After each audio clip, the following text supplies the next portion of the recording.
थे सभी को मॉम्स रसोई किचन में। तो आज अपन बनाएंगा जो ठंड में सभी का घर बने। तो इनके लड्डू भी की सकता है, चूरो भी की सकता है। तो एक लिए हमने ले लिया काजू, बादाम, अखरोट, गोला, मखाना और खारीक, खसखस का दाना, और मैंने ली है उड़द दाल और गुड़। इन्हीं सारी चीज़ को अपन इनमें इस्तेमाल करने वाला है। तो खारीक की गुटली फोड़ी के तमाम निकाल लेनी है बाहर। और आजकल मार्केट में अगर गुटली निकालनी तो खारीक के कतरन भी मिले, तो वह थोड़ा सा ज़्यादा भाव मिले, पर हाँ अच्छो काम है, वह भी अपन ले सकता है मार्केट से। फिर मैंने गोला घिसी लिया था पूरा। तो गोला के तुम्हारे ग्रेटर से ग्रेट करना है, मिक्सर में नहीं पीसना, बिल्कुल भी अच्छा नहीं लगेगा नहीं तो टेस्ट। तो मैंने गोला और खारीक तैयार कर लिया है। और एक बाद अब मैंने उड़द दाल के अच्छे से धोई ली थी, और धोने का बाद में मैंने रखी थी छलनी में, ताकि वो पानी पूरा निकल जाए। और निकालने का बाद में अब अपने के सेकनी है, मतलब कि गड़ानी नहीं है बिल्कुल भी, बस अच्छे से धोई ली ताकि पे जो भी पॉलिश रहे या कुछ वह सब निकल ही जाए।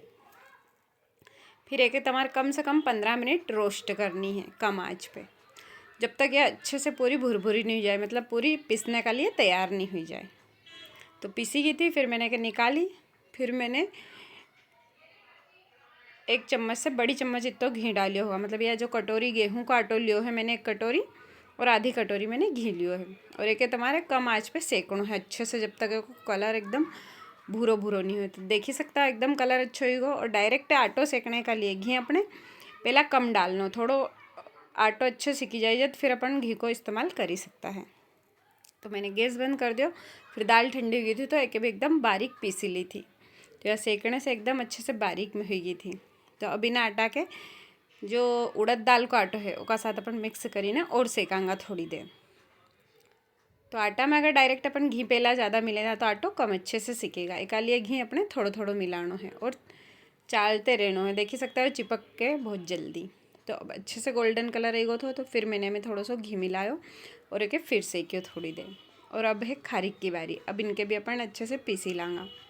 मैंने हल्का सा मोटा मोटा सा रखा कि खाने में अच्छा लगे।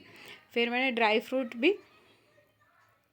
पीसी लिया था, और ये भी मैंने थोड़ा सा दरदरे ही रखा, क्योंकि दरदरी चीज़ को जब खाएंगा तो बहुत अच्छा टेस्ट आएगा। एकदम बारीक धुल कर लांगा तो फिर मज़ा नहीं आएगा। फिर मैंने काजू भी पीसी लिया, और अब है गूंद की बारी।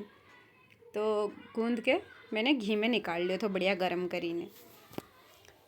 तो हाँ, इनमें घी भी इम्पोर्टेंट है, मतलब लगभग 1 से 1.5 लीटर घी तुम्हारा लगी जाएगा। और गूंद के तुम्हारा अच्छे से फुलाना, थोड़ा सा फुलने के बाद देखना है हाथ से दबाइने कि फुलियो कि नहीं फुलियो, नहीं तो कई बार गूंद फुले नहीं है। ठीक है, अच्छे से फुलाना है। और फिर मैंने मखाना भी रोस्ट कर लिया था, और मखाना का बिल्कुल थोड़ा सा घी में रोस्ट करना है, क्योंकि मखाना नहीं तो सारो घी पी जाएगा।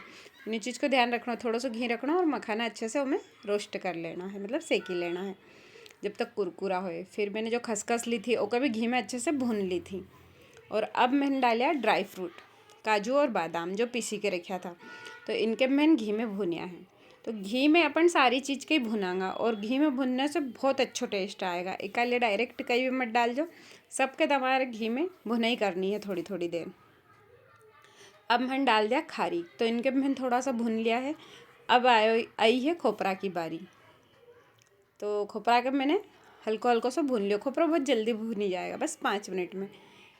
तो अब मैंने 2 कटोरी गुड़ लियो है, क्योंकि 1 कटोरी गेहूं का आटो लिया था और 1 कटोरी मैंने दाल ली थी, और आधी कटोरी मैंने शक्कर ली है। मतलब जितना अपना आटो लेना उतना अपन में सामान ली सकता है, और अगर मीठो ज़्यादा पसंद है तो थोड़ा सा और एक्स्ट्रा बढ़ ही सकता है।